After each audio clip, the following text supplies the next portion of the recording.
Magandang umaga po sa inyong lahat. Muli ako po si Pastor Sonny. Salamat sa mga pastors ng Victory at nagpapasalamat po ako na kayo makakasama na naman namin dito sa ating morning devotion and prayer. Hindi ko po kasama ngayon si Pastor Body, pero may kasama po akong isa uli sa ating mga most promising at highly potential na emerging leaders. Walang iba kundi si Lenny. Lenny, pakilala ka naman sa kanila at batiin mo sila. Morning! Good morning, Pastor Sunny. Good morning sa iyo. Marami pong salamat for this opportunity na makasama po ako dito sa Daily Devotion. Siyempre, kasama kayo. And good morning po. Happy Tuesday to all of our viewers.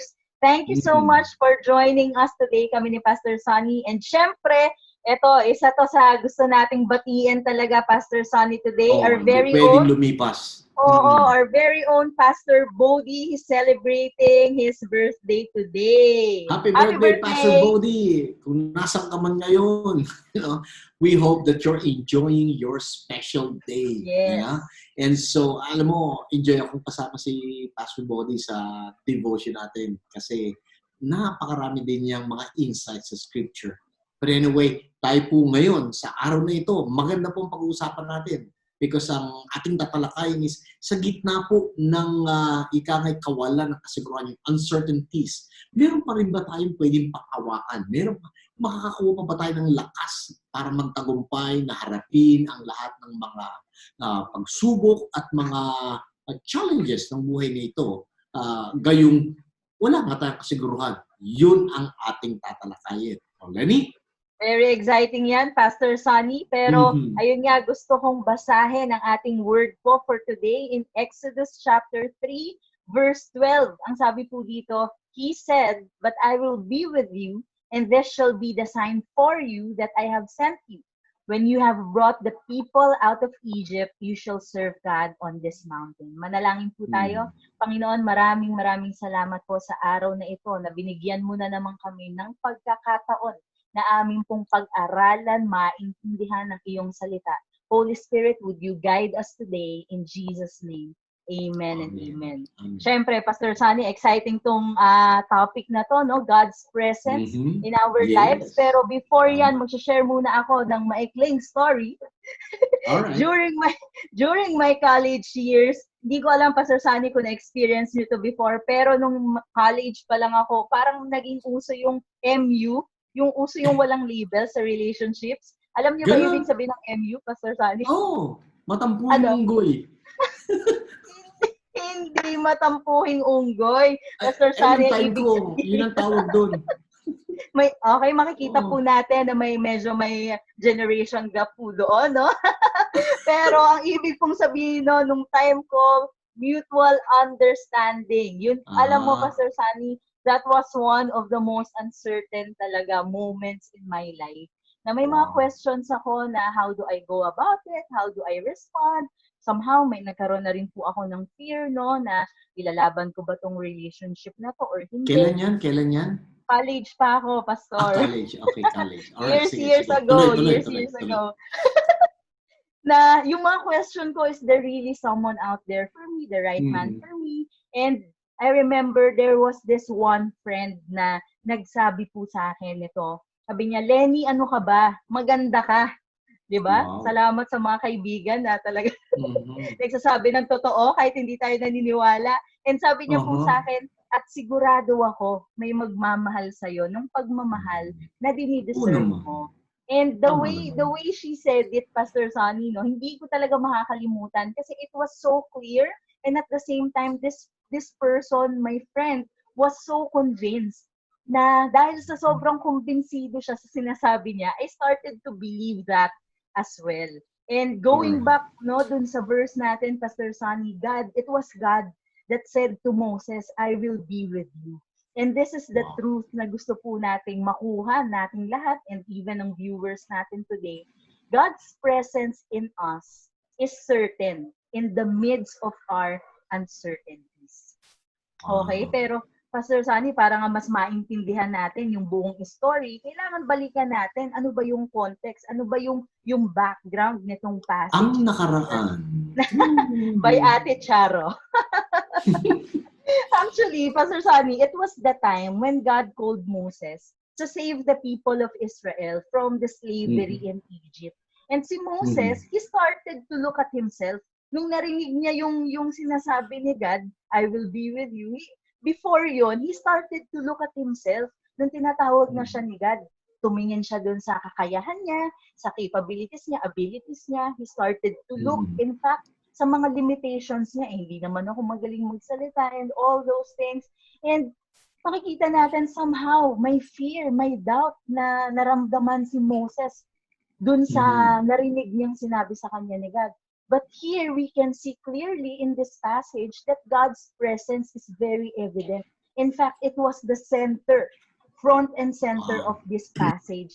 And dun sa same passage na to, Pastor Sammy, ibang version lang po, sa Amplified and NASB version, may word na binanggit doon. Ang sabi po ni Lord, certainly, I will be with you.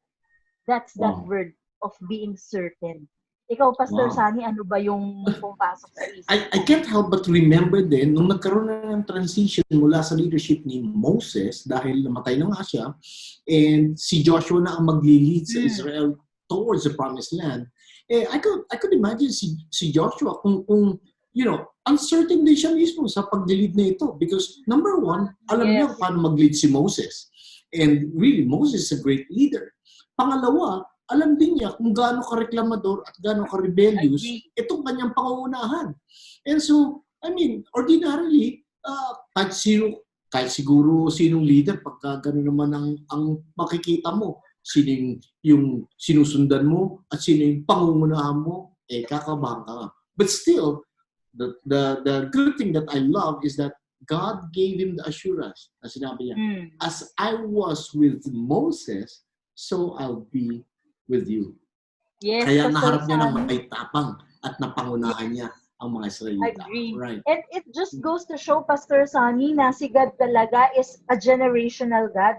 Hindi lang siya yung God, yung presence niya, hindi lang kasama ni Moses. Pero nakita natin na sumama din yung presensya niya talaga kay Joshua and dun sa buong nation ng Israel.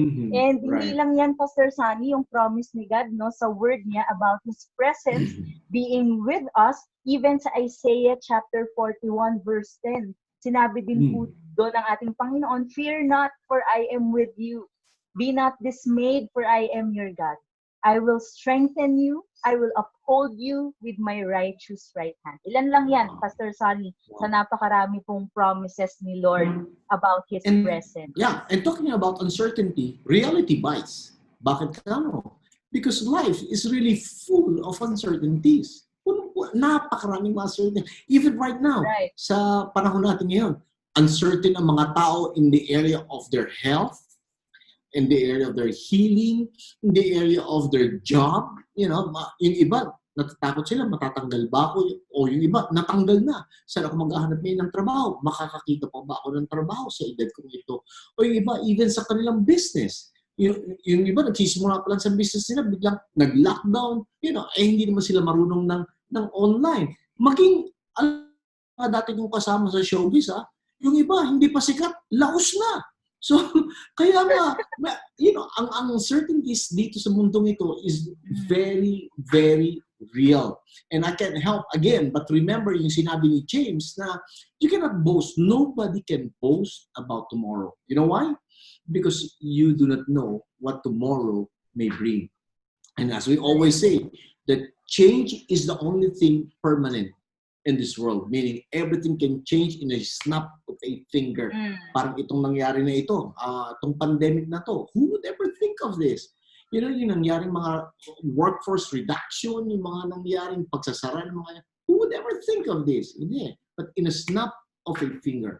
But the good news is this, itong gusto ko lang na i-encourage yung mga viewers natin, that even in the midst of all these uncertainties, whether health, whether your job, maging sa pag-aaral ng mga bata, maraming napatigil because wala silang pang-gadget, walang pang-internet, In the midst of all these uncertainties, what would be better than having the certainty of God's presence and God's word in our lives? And again, mahilig kaming bumiyahing family, obvious ba?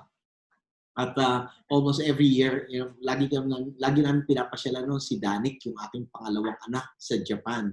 And so we would always look for perfect schedule na magkasabay-sabay kami, at sama-sama kami pupunta ron. And we just love to spend, time with one another. And syempre, pag nasa abroad ka, may mga times na parang nakakailang kumilos. Dahil lahat puro kaching, kaching, ngayon, pagka mahina-hina ang iyong kaching, magiging taga-tanawang ka na lamang. Puro ka lang tanaw ng tanaw. Pero I remember, nung narinig ko ng mga anak ko ako sabi nung isang anak ko, naku, kulang na budget ko, tapos na, dahil yung binili kong isang gamit, doon na napunta ang lahat ng budget ko. Sabi ng isa kong anak, do not fear, Papa is here. Ayun naman pala. Hindi ko nga alam. Talagang manang-mana sa pinagbanahan kung kanino man. Pero, ang galing mana sa'yo, Pastor. Hindi Ako, very modest ako. But anyway, what really struck sa puso ko is this. Kung itong mga anak ko nakapagtiwala sa kanilang ama, na dahil kasama ng kanilang ama, hindi sila pababayaan ng kanilang ama. Now, how much more yung ating ama sa langit na nangako sa atin, hindi niya tayo pababayaan, hindi niya tayo iiwan. That's right. With that in mind, it's very encouraging na malaman ng mga bagay na ito. Yun, ang ganda ng sinabi mo doon, Pastor, kasi kanina nga nabanggit mo, di ba, dahil dito sa pandemic season na to, if bibilangin natin siguro 6 going to 7 months na hindi talaga tayo certain, di ba? That's the reality we're facing right now. It's very uncertain, yung mga businesses, yung mga estudyante, hindi sigurado, di ba? Kung makakapag-aral pa next sem, none of us are, alam mo yun, talagang we don't know what's gonna happen tomorrow. Right. But thankfully, no matter how uncertain we may feel, the outcome of every situation is known to God. Ibig lang pong sabihin, our future is held secured in the hands of our Father. Wow. And ito nga, Pastor Sunny, naniniwala naman siguro, most probably, dapat, naniniwala tayo bilang mga Kristiyano that God's presence is with us. Pero may iba po sa atin siguro dahil nga hindi natin makita talaga yung, kumbaga, ang hirap, may mga pangako ang Panginoon na parang hindi pa, hindi nangyayari. Somehow, may mga moments na hindi natin nararamdaman yung presensya ni God. Ito po yung question ngayon, how true is God's presence in our lives? Gaano ba katotoo yung pangako ng Panginoon na yung presence niya ay makakamtan natin? First of all, Pastor Sunny, naniniwala po ako, it would depend on our relationship with God. What do you mean by that? Ganito yan, Pastor Sunny magiging totoo siya sa atin dahil may relasyon tayo sa Panginoon. Na Kristiyano tayo, na dahil na-encounter natin yung faithfulness na ni God, na-encounter natin sino si God, na-encounter natin anong kayang gawin ni God, na kahit na may mga moments parang hindi natin ramdam ang presensya ng Panginoon, maniniwala tayo dun sa sinasabi niya that His presence is in our lives. Diba sabi nga po dun sa verse na binasa natin na may sign na ibibigay si Lord para malaman at maintindihan ng mga tao niya that He's with them. And naniniwala po ako sa atin, applicable pa rin po to, Pastor Sunny. It is through His Word. Through His Word and through our past experiences with God na masasabi natin na talagang kasama po natin ang ating Panginoon. Diba? Kasi are you trying to say na yung mga experiences natin in the past with God would in a way help us have the assurance of His presence sa atin? Yeah, yes. It makes sense. Right. Makes sense, dahil diba? dun pa lang, pag naranasan mo ang faithfulness ni God, alam mo, nakasama mo siya.